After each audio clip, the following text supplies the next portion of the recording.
తీర్థయాత్రలకు వెళ్లే వారి కోసం ఐఆర్సీటీసీ మరో కొత్త ప్యాకేజీని తీసుకొచ్చింది. భారత్ గౌరవ్ యాత్ర పేరుతో సరికొత్త రైలును అందుబాటులోకి తీసుకొచ్చింది. దేశంలోని ముఖ్యమైన చారిత్రక, సాంస్కృతిక ప్రదేశాలను అనుసంధానం చేస్తూ రైలు ప్రయాణం సాగుతుంది. ఈ ప్యాకేజీలో పూరిలోని జగన్నాథ దేవాలయం, కోనార్క్లోని సూర్య దేవాలయం, వారణాసిలో గంగా హారతి మరియు అయోధ్యలోని సరయూ నదిలో సాయంత్రం జరిగే హారతిని దర్శించుకోవచ్చు.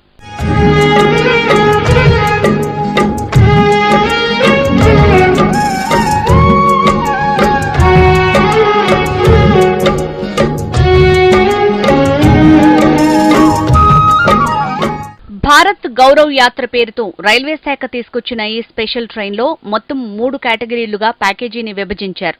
ఎకానమీ, స్టాండర్డ్ మరియు కంఫర్ట్ కేటగిరీలుగా ఉన్నాయి. ఎకానమీలో సింగిల్ షేర్ 15,300, డబుల్ షేర్ 13,955 రూపాయలుగా ఉంది.